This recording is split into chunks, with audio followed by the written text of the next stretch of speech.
No hej, witajcie na kanale EV Repair. W dzisiejszym odcinku postanowiłem zaprosić Bartka Kaderskiego, który jest ekspertem w dziedzinie energetyki. Po to, że Tylko dziennikarzem, ale dziękuję Ci za Twoją opinię. nie, wiesz co, to nie jest opinia w żaden sposób nie poparta faktami. Bartek bardzo długo zajmuje się tematyką energii. Oprócz tego też się wmieszał trochę w elektromobilność dzięki temu. I właśnie między innymi dlatego poprosiłem Bartka o rozmowę na temat różnic pomiędzy paliwami kopalnymi a energią elektryczną, ale też i podobieństw i tego, jak się w ogóle to wszystko wiąże i de facto do czego zmierza polska energetyka. Także Bartku, bardzo proszę Cię tutaj o opinię, bo przesyłałem Ci mój materiał, nie wiem, czy miałeś okazję widzieć, być może nie, taki bardzo krótki, gdzie ja położyłem parę tez, bardzo ogólnych dotyczących energii elektrycznej, dlaczego w ogóle energia elektryczna wyprze docelowo paliwa kopalne, szczególnie jeżeli chodzi o konsumpcję bezpośrednią energii. No i zostałem zasypany oczywiście toną negatywnych komentarzy, natomiast co jest dla mnie najważniejsze i co jakby wyłaniało się z tych komentarzy, to po prostu brak wiedzy. Ja postanowiłem, że najlepiej będzie zaprosić eksperta i niech ekspert opowie, może uda nam się coś wytłumaczyć. Dobrze, to w takim razie na mocy swoich studiów podyplomowych na Wydziale Mechanicznym Energetyki i Lotnictwa Politechniki Warszawskiej i wieloletnich relacji na przykład z profesorem Popczykiem, to jego słowami powiedziałbym, że energia elektryczna ma najwyższą egzergię, czyli możliwość zaspokajania zapotrzebowania na energię użyteczną. Jednym słowem, jak potrzebujemy ogrzać dom, to w takiej kozie czy w kominku możemy nawalić tego drewna, no i z tej energii chemicznej tego drewna, no to w takiej kozie to będziemy mieli 60% tylko energii cieplnej, a reszta wyleci nam przez komin. Tak? No jak tam rzeczywiście już weźmiemy jakiś porządny kocioł, no to się będziemy zbliżać tam do 80% na przykład. Tak? Ogrzewanie elektryczne mata 100%, czyli z 1 kWh energii elektrycznej już, jaką możemy mieć na przykład z fotowoltaiki z dachu, 100% zamienimy na ciepło, ale to jest mało, bo mamy teraz na przykład pompy ciepła, gdzie my do tego 1 kWh prądu weźmiemy sobie jeszcze na przykład 5-6 kWh ciepła z zewnątrz. Nawet jak to będzie minus 10 czy minus 15, to wciąż jest ciepło, bo to dopóki nie mamy zera absolutnego, to każde powietrze, nawet w ujemnej temperaturze, ma po prostu w sobie energię. I dzięki temu prądowi zasiemy, że tak powiem, tą energię z zewnątrz i mamy w domu 7 kWh. Tak? Czyli zamiast 0,6, 0,7 mamy 7, 10 razy więcej z tej 1 kWh. No i oczywiście znowu, teraz pytanie, skąd weźmiemy ten prąd, tak? I jak weźmiemy go z biomasy, no to i tak będzie dużo lepiej, bo sobie wyprodukujemy ją w kogeneracji, w dużym, wysokosprawnym, bardzo wydajnym bloku i tak z tej energii chemicznej wyzyskamy dużo więcej tej energii potrzebnej nam, użytecznej i w postaci prądu, i w postaci ciepła, na przykład do systemu ciepłowniczego. Będziemy mieli bardzo wysoką sprawność tego procesu, dużo wyższą niż w domu byśmy mieli. Nie? Tak. I tak samo jest zresztą z paliwami, bo jak jedziemy samochodem, teraz jechałem tutaj do Ciebie, no akurat buspasem, bo jechałem elektrykiem, ale gdybym jechał spalinówką, no to podjeżdżałbym. To byś stał w korku. To bym stał, tak? Podjeżdżał. Sprawność na tej trasie kilku kilometrów tego silnika spalinowego, jeszcze zwłaszcza przy takich niskich temperaturach, byłaby, myślę, w okolicach no może 15%, Tak. może dochodziłaby do 18%, raczej by nie przekroczyła 20%. Tak? Elektrownia zasilana tą benzyną, no oczywiście... Czy ropą, wiadomo o co chodzi. Tak, nie ma oczywiście na benzynę, tak, ale jakbyśmy nawet agregat prądotwórczy zrobili, tak, on miałby większą sprawność i tak nawet na tym paliwie, tak, więc przeskakujemy w ogóle do dużo wyższych sprawności, ale przede wszystkim, to też słowami profesora Popczyka bym powiedział, że mamy monizm energetyczny, czyli dzisiaj mamy rafinerię, no najpierw jeszcze kopiemy gdzieś tą ropę, mamy rafinerię, Musimy przesłać tą ropę najpierw rurociągami do portu, zrobić shipping statkiem, tak? Ze Stanów Zjednoczonych do Europy, do Gdańska, No, albo z Rosji do Europy, albo z Rosji, albo z Rosji. Przesłać znowu rurociągami albo z Arabii Saudyjskiej, tak? Do rafinerii, tam spalić część tego w ogóle na ciepło, żeby przetworzyć tą ropę. I to użyć musimy trochę mieć energii ciepło. elektrycznej przy I okazji. użyć energii elektrycznej. To rafineria w Polsce to jest zużycie około 2 terawatogodzin. No to z 1 milion samochodów to tylko by jeździł na prądzie, którego uniknęlibyśmy. Jasne, rafineria jeszcze tworzy trochę tworzyw sztucznych, które też można robić z innych materiałów i to się już zaczyna powoli dziać, więc okej, niecałe 2 tera byśmy przypisali, tylko powiedzmy 1,5 tera. No to lećmy dalej. No i teraz masz to paliwo, no to znowu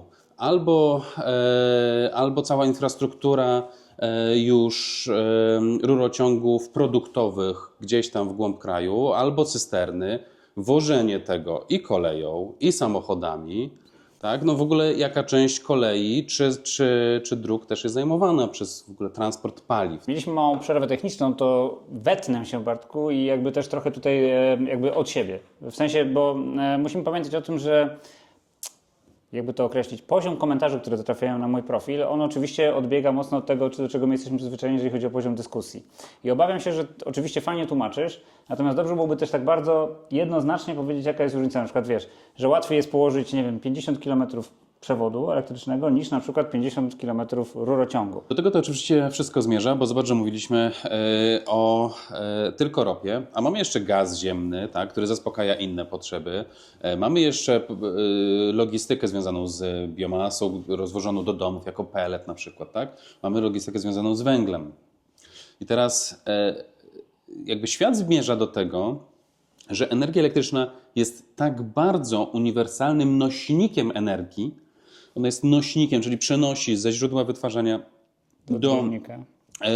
do silnika, który ma sprawność no nie 30%, tylko 90%. I łatwo się ją dzieli, łatwo się ją transportuje i w zasadzie wiemy to od 150 lat i dlatego świat budujemy dzisiaj na prądzie, bo zobacz, że kuchenki węglowe czy gazowe, czy jakieś inne sposoby ogrzewania, no zastępujemy dzisiaj tym jednym prądem, podobnie z oświetleniem, no ze świeczek, z lamp później naftowych, lamp gazowych przechodzimy na prąd.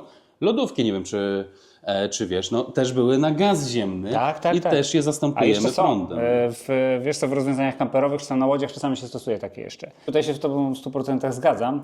Tak naprawdę też staram się w swoich materiałach o tym mówić.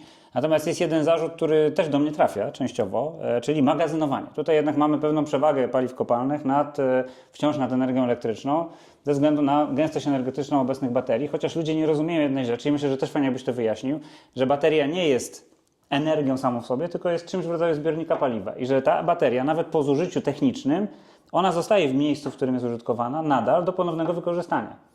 Nie, no oczywiście, że tak. To znaczy rzeczywiście gęstość energii paliwa jest 20-krotnie większa niż super wydajne baterie elektrochemiczne. Tylko że ktoś za nas tą energię zmagazynował, tak? Czyli w zasadzie to natura zmagazynowała dinozaury. A dinozaury zmagazynowały energię słoneczną, którą odbierały przez długie lata. Dokładnie, i rośliny, prawda?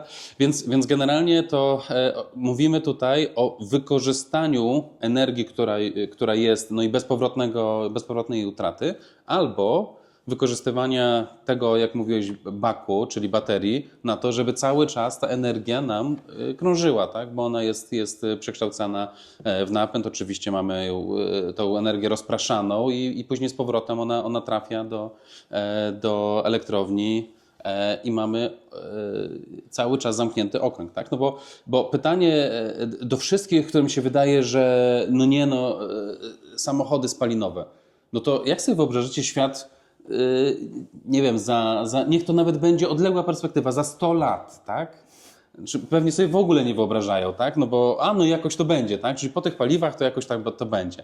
Już abstrahuję od tego, że no my jako cywilizacja pewnie bardzo się mocno zmienimy i być może nasza cywilizacja upadnie, jeżeli będziemy mieli taki wzrost temperatury, tak? Gatunek przetrwa, to nie mam wątpliwości, po prostu jesteśmy jak karaluchy, dość odporni. Natomiast ta cywilizacja no upadnie, bo ona nie była tworzona w ogóle w temperaturach, do których byśmy zmierzali, gdybyśmy przepalili całą energię zgromadzoną w erze dinozaurów, bo musimy sobie uświadomić, że jakby czerpiąc tą energię, rozkładając ją z powrotem na pierwiastki, wracamy do ery dinozaurów, tak? Tylko, że tak. wbrew pozorom, jak niektóre panie premier nawet mówiły, że ludzie nie żyli w epoce dinozaurów, więc będzie nam generalnie cywilizacyjnie bardzo źle, jeżeli tam wrócimy.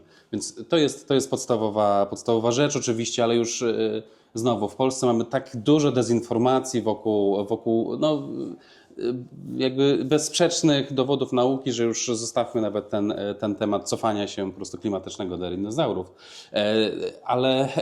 Ale skupiając się wciąż jeszcze na energii, no to znowu mamy coś, o czym też się nie mówi, czyli poradziliśmy sobie z, mówiąc wprost, gnojem na ulicach, a mianowicie kiedyś nie mieliśmy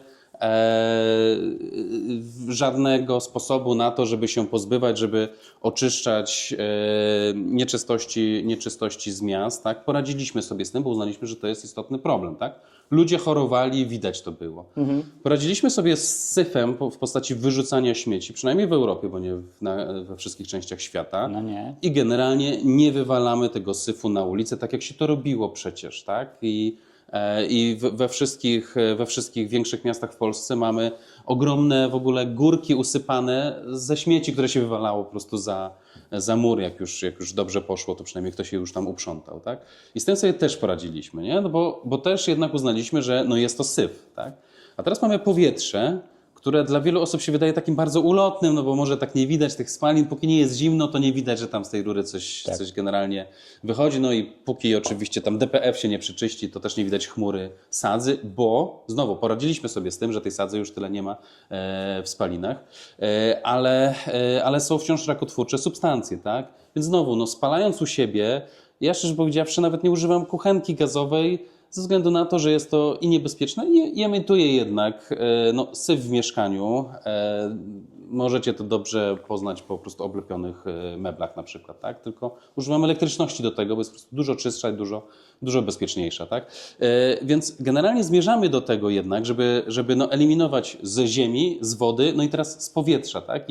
I to jest chyba ta ostatnia mentalna bariera, no bo powietrze, no, syf w wodzie lepiej widać i syf na ulicy lepiej widać niż syf w powietrzu, ale on jest taki sam, więc to jest chyba ostatnia mentalna granica, że jednak się no, trzeba będzie ludzi przekonać do tego, że to też jest potrzebne. Ze smogiem sobie jakoś radzimy i z samochodami pewnie też sobie poradzimy, czyli ze spalaniem po prostu tego paliwa, bo jak na pewno wszyscy z Was znacie ten mem, gdzie tam jedzie sobie samochód tam kopcący jakiś dieselek a poniżej jedzie elektryk, ale ma tam taki kabelek do elektrowni i tam z kolei mamy zanieczyszczenie. No tak, ale mamy jedno miejsce do oczyszczania. No i oczywiście, że tam oczyszczamy, a w samochodzie nie oczyszczamy w zdecydowanej większości z tego, a po drugie tam emitujemy na wysokości 200 metrów, a nie 20 centymetrów i poza miastem, a nie w mieście. No jakby... Więc jasne, że niech ten samochód jeździ na prąd z węgla polskiego. Tak jest lepiej. Ja jestem za tym, absolutnie. Będziemy mieli polskie paliwo, ale to będzie dużo efektywniej wykorzystywane paliwo, nie będzie tego syfu w powietrzu i jednocześnie będziemy rozbudowywać tą jedną infrastrukturę w postaci energii elektrycznej, która tworzy się jak internet. Bo ona jest super odporna na ataki. Zobaczcie na Ukrainie. Atakowana jest od 4 lat infrastruktura energetyczna i tam sprzedaż elektryków nigdy nie była tak duża jak teraz. Tak. Ale to jest parę względów, wiesz Bartek, bo jasne, są oczywiście niższe też podatki, czy tam brak cła teraz i tak dalej. Niższe tło temperaturowe, wiesz o co chodzi? Te samochody nie wydzielają prawie tak, nie są widoczne w podczerwieni tak dobrze. No tak, w podczerwieni. Widzisz, sorry, to rzeczywiście o tym w ogóle nawet nie myślałem, ale to kolejna rzecz, tak? Bo nie tracimy tej energii. Nie? No tak. 97% energii idzie w ruch, a nie w ciepło. Dokładnie. Plus mogą posłużyć jeszcze, jak mają vehicle to load, albo jak się ich baterie tam przerobi, to mogą sobie posłużyć do zasilania, tak? Więc generalnie mamy dokładnie ten kierunek, czyli elektryfikację państwa, gdzie ktoś próbuje mu zniszczyć infrastrukturę elektroenergetyczną. Widać, jak ona jest odporna. No tak. I jest coraz bardziej rozpraszana. Gigantyczne też inwestycje w nowe magazyny elektrochemiczne energii na Ukrainie się w tej chwili dzieją. Byłem na spotkaniu z inwestorem. On tyle, że nie zdradza lokalizacji tych magazynów, ale też ich nie będzie widać tak specjalnie. Więc to jest też ciekawe, że po prostu rafinerię widać. Bartek, wiesz co, a to ja taki temat poboczny trochę poruszę, jak już Ciebie mam teraz, bo jeszcze jest jeden temat, który de facto był rozwijany w latach 70. W czasach komunistycznych jeszcze, w naszej Europie Wschodniej, czyli magazyny energii grawitacyjnej. Czy to jest w ogóle jakakolwiek przyszłość? Tak troszeczkę zbaczając tematu. Bo to się wydaje najprostszą, najlogiczniejszą metodą na, przy tej efektywności silników i ich odwróconego ciągu, jakby w cudzysłowie, najlepszy, najlogiczniejszy sposób na gromadzenie energii. Wiesz co,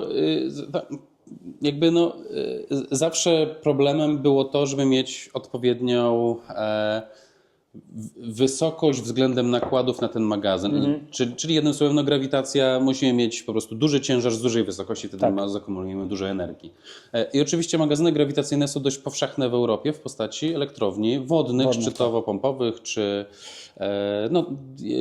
przepływowych, ale z członem szczytowym. W każdym razie wtedy mamy małe nakłady na ten magazyn, bo mamy już dolinę i tylko stawiamy tamę i mamy dużą ilość energii, którą możemy sprowadzić z góry na dół. Tylko ta tama. Natomiast takie wolno stojące, to już musimy obudować to jakimś betonem, musimy mieć klocki betonowe i tak dalej.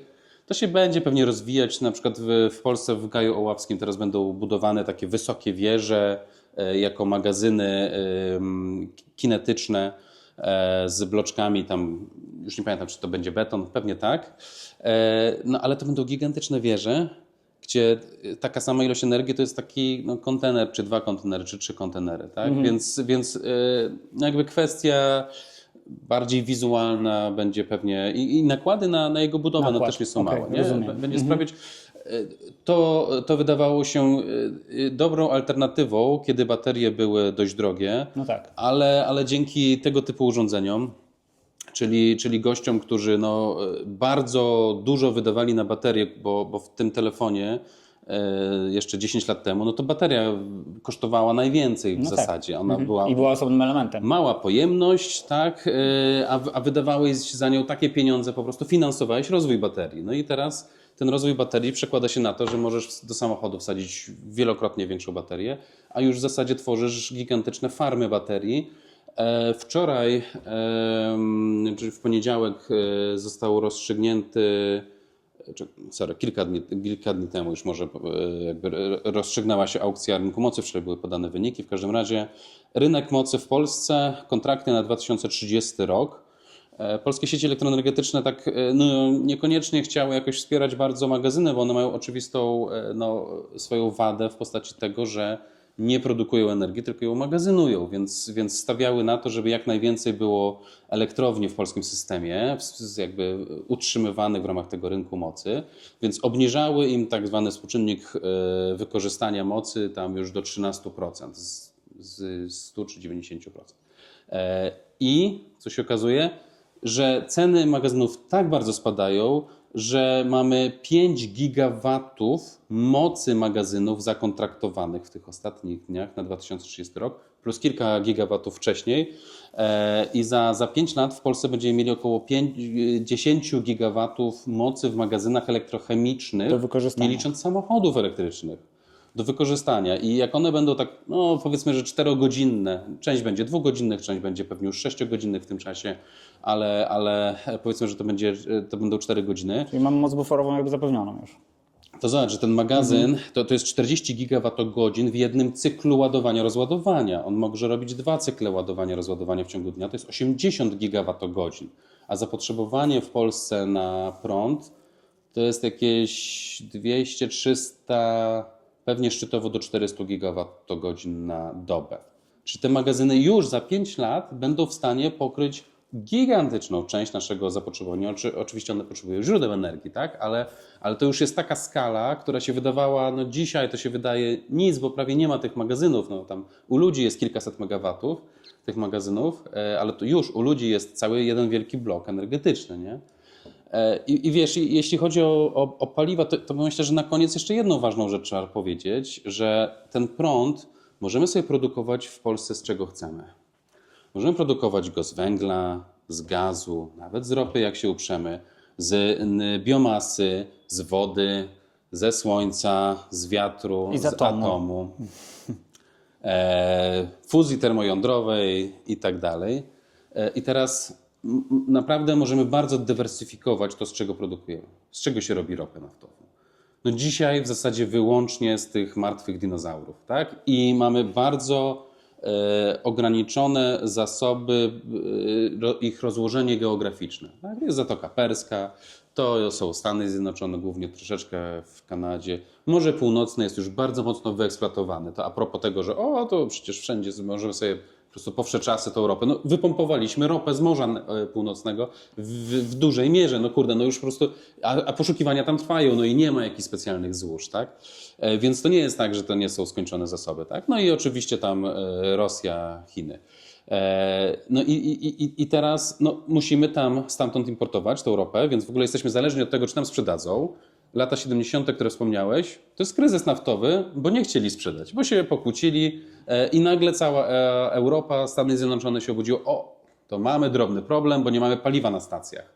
I cały Zachód, nagle wszystkie te małe samochodziki miejskie, elektromobilność się wtedy odżywała, japońskie, tak, dokładnie. To przez to, że szukaliśmy małolitrażowych samochodzików nagle, bo po prostu nie było paliwa, no i tyle, jakby prosty problem, nie? I teraz w Polsce co roku wydajemy 100 miliardów złotych na import paliw i ropy naftowej do samochodów. 100 miliardów. Za te 100 miliardów to można by zbudować elektrownię 10% atomową. naszego budżetu? Nie, to jest 5%, nie? By było mniej więcej przy obecnym PKB. My mamy $1 miliard teraz PKB? Miliard, nie? Bilion, przepraszam. Czyli to będzie około 3-4% naszego PKB. Wydawanych tylko i wyłącznie na ropę. W ogóle trwanie przy paliwach kopalnych jest tak głupie i absurdalne i w uzależnieniu od innych państw zyskują te państwa, które właśnie jakby żerują na innych, bo mają swoje paliwa i na przykład Norwegia jest super bogatym państwem, bo sprzedaje te paliwa. No tak. I co ciekawe, jeszcze uznała, że kurde, to sprzedawajmy ich więcej, to my sobie zróbmy na elektryki, bo mamy wodę własną, tak? Więc w ogóle jeszcze więcej sprzedawajmy tej ropy, tak? Zobaczcie, że Chiny mają mało paliw własnych, są gigantycznym importerem też i węgla, i gazu, i ropy, więc przechodzą na elektromobilność, bo prąd sobie sami wyprodukują z każdego dowolnego źródła, a paliwa płynnego sobie z dowolnego Bartek, nie wyprodukują. Fajnie, tylko teraz tak, fajnie byłoby to gdzieś jakoś tak jeszcze usystematyzować i w takich prostych punktach powiedzieć, dlaczego uważasz i dlaczego jest tak naprawdę elektromobilność i w ogóle energia elektryczna przyszłością energetyki i transportu i w Polsce, i w Europie.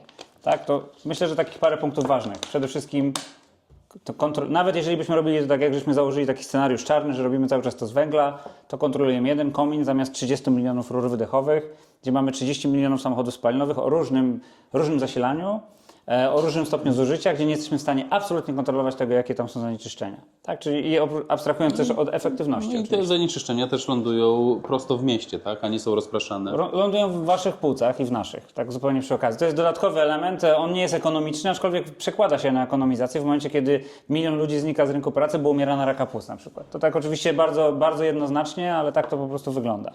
I to też ma wpływ ekonomiczny na rozwój gospodarki, jeżeli po prostu nie mamy rąk do pracy. I da się to wyliczyć, bo Tak. wartość ludzkiego życia da się wyliczyć.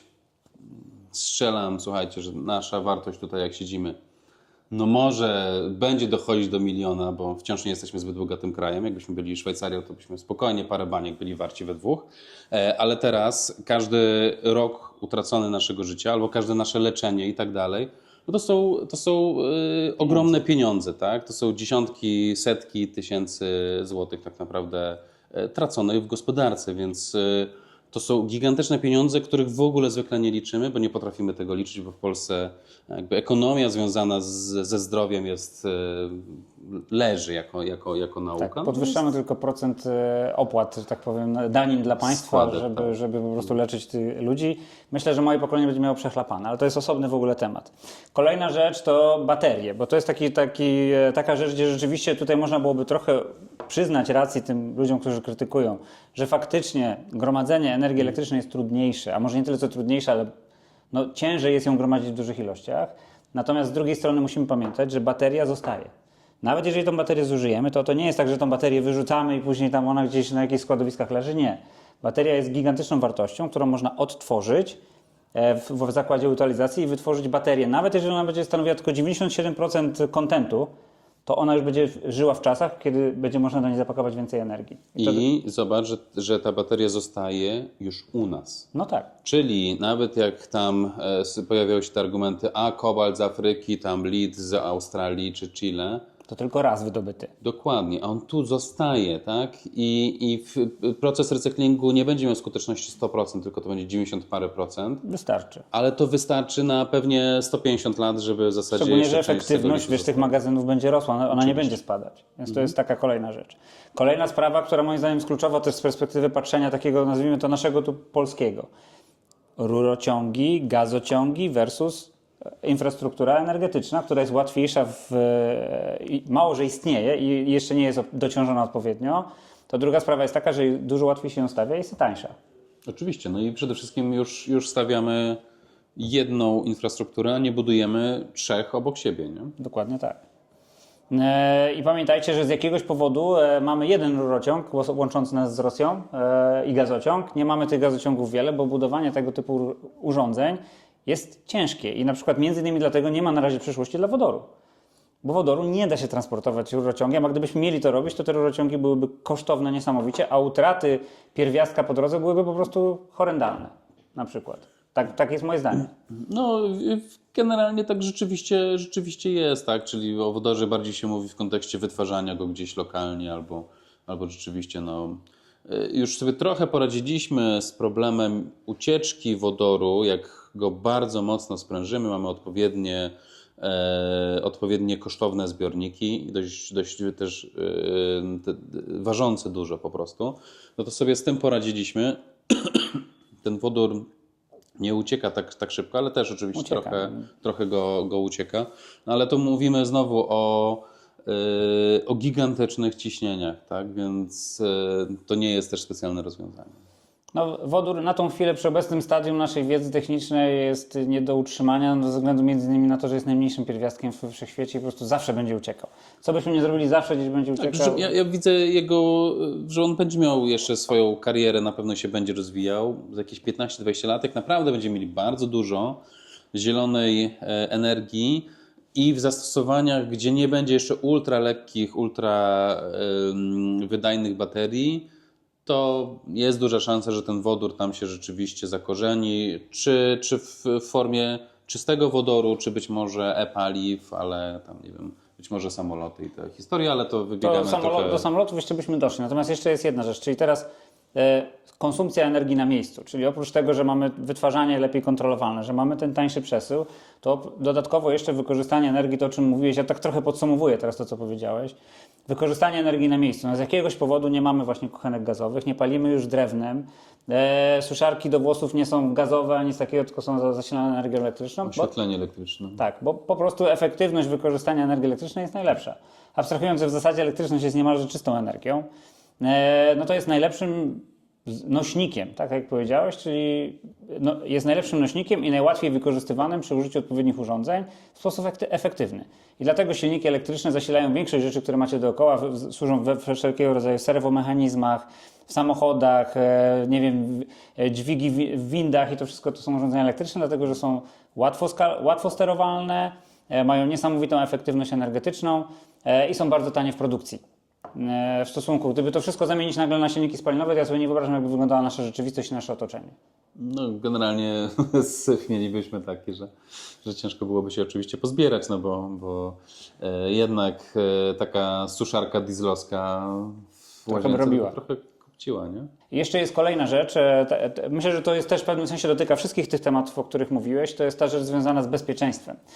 Przykład Ukrainy, który też naprowadza mnie na to, że w momencie, kiedy mamy rozproszone zasilanie, czyli mamy te samochody elektryczne podłączone do gridu, kiedy mamy te prywatne elektrownie fotowoltaiczne, wiatrowe itd., to rozproszenie daje nam dużo większe bezpieczeństwo i odporność w sytuacjach kryzysowych. Absolutnie. No i tak jak mówiłem, system elektroenergetyczny robi się internetem, a internet został stworzony w celach militarnych po to, aby ciężko było uszkodzić tą infrastrukturę, zniszczyć, w sensie uszkodzenie jednego fragmentu nie przerywa komunikacji, jeżeli są jakiekolwiek przewody do kolejnego kawałka świata. Tak? I podobnie jest z prądem. Masę tego prądu będziemy po prostu produkować lokalnie. I okej, no nawet jeżeli, nie wiem, fotowoltaika, tak, no nie wyprodukujemy w nocy, tak, no ale mamy magazyn energii, mamy samochód, który możemy naładować w ciągu dnia. Zimą wciąż fotowoltaika produkuje, oczywiście, że dużo mniej, natomiast wciąż w polskim klimacie tą energię mamy, a to tylko jeden bardzo lokalny dziś i bardzo tani sposób produkcji energii w domu, tak? A możemy sobie wyobrazić za chwilę dużo szerszą perspektywę, no już nie mówię oczywiście o agregatach, tak? które nawet z wykorzystaniem tego paliwa, to znowu jesteśmy w stanie nawet to paliwo zamienić też na prąd i zasilać sobie dom. No. A no, odwrotnie tego nie zrobimy, czyli z samochodu spalinowego prądem nie zasilimy. Ja wiem, że naszych widzów też przekonują cyfry i z tego co widziałem bardzo mocno wzrosło też w miksie energetycznym wzrósł udział energii ze źródeł odnawialnych w Polsce. Bo ja pamiętam, jak widziałem Cię pierwszy raz, jak się spotkaliśmy bodajże pierwszy raz 5 lat temu, to było w granicach 30%. W tej chwili, jeżeli dobrze widziałem dane statystyczne, dobijamy już do 50%. No, znaczy wiesz co, źródeł innych niż węgiel to myślę, że przebijemy 50%. Dzisiaj energetyka odnawialna to będzie jakieś 35%, a wtedy jak się widzieliśmy, to było jej pewnie z 15%. Okay, no Natomiast jesteśmy akurat na takiej bardzo stromej, krzywej zamiany tego węgla na gaz plus źródła odnawialne plus baterie. No i ten atom być może nam dojdzie za te tam 20 lat. Może troszeczkę szybciej. W każdym razie zamieniamy ten wysokoemisyjny węgiel w błyskawicznym tempie, zwłaszcza jak na Polskę, która była jeszcze za naszej wczesnej młodości, 100% energii praktycznie było z węgla. Dzisiaj mówimy już o 48 może w tym roku. Bartek, wiesz co, bo wszyscy patrzą na tak zwane bezpieczeństwo geopolityczne. Nie wiem, czy pamiętasz, ale jakby region Śląska zawsze był takim regionem, który był bardzo szybko zajmowany przez naszych przeciwników. Historycznie. A to był region, z którego de facto większość naszego węgla pochodziła. Więc patrząc tak zupełnie, zero-jedynkowo, jakby abstrahując od obecnych sojuszy, bo geopolityka się zmienia, zabierając tam Śląsk, w momencie, gdybyśmy byli zasilani z węgla, praktycznie zabiera się nam źródło zasilania. No. Jeżeli mamy tą rozproszoną energię, te źródła rozproszonej energii elektrycznej, oczywiście nie wytworzymy wszystkiego, ale wytworzymy wystarczającą ilość, żeby zachować komunikację i żeby zachować podstawowe funkcje naszego państwa. Tak, no i też przez to, że one są rozproszone, to co widać też na Ukrainie, tak? Czyli atak na jedną dużą elektrownię rakietą za tam $10 milionów jest dużo bardziej opłacalny niż zużycie tych 10 milionów na zaatakowanie jednej turbiny wiatrowej. Albo panelów na moim domu na przykład. Albo paneli na twoich domu, albo nawet farmy fotowoltaicznej, tak? Oczywiście, że były ostrzeliwane i tak dalej. Natomiast to w zasadzie większe straty często ponosił ten, który atakował, niż ten kraj, który ma tą infrastrukturę, bo to się robi internet, jeszcze raz do tego wrócę, czyli mamy bardzo wiele i odbiorników, i źródeł produkcji. Jesteśmy w stanie jeszcze przepływami tej energii zarządzać w sposób, w którym nie byliśmy w stanie zarządzać żadnym innym rodzajem energii. Właśnie jeszcze raz cofając się do tego wykładu akademickiego profesora Popczyka. Ta możliwość energii elektrycznej do łatwego rozdziału i zaspokajania zapotrzebowania końcowego odbiorców na energię, jaką potrzebują. Czy to będzie gotowanie, czy to będzie ogrzewanie, czy to będzie transport, czy to będzie oświetlenie. To jest nośnik, który w zasadzie dawno już było przesądzone, że wygra i dochodzimy do tego od 100 lat z kawałkiem, bo świat się elektryfikuje i ten udział energii elektrycznej bardzo rośnie. Był tylko jeden sektor, gdzie ten prąd się do tej pory nie sprawdzał. Transport, ponieważ nie byłeś w stanie podpiąć do kabla tego auta na dłużej i nie było baterii.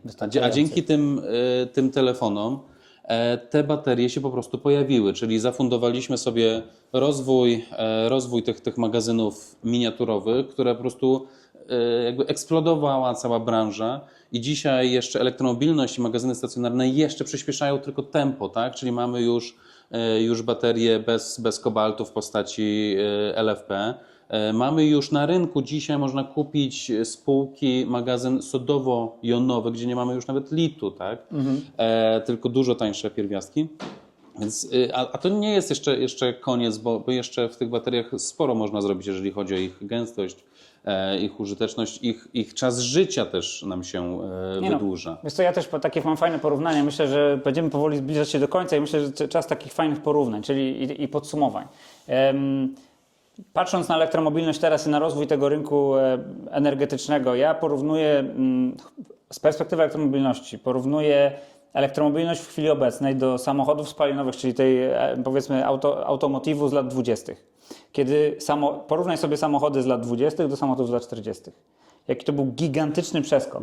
Później to już tak bardzo mocno nie przyspieszało. Natomiast ten gigantyczny przeskok, który zawierał się w konstrukcjach towarzyszących, w optymalizacji energetycznej, użytkowania tej energii, które te samochody konsumowały. Sam akumulator elektryczny, jaki zrobił skok, tak? Że już nie kręciliśmy tą korbką, żeby odpalić, ten silnik z ręki nie łamaliśmy, jak już zaskoczył.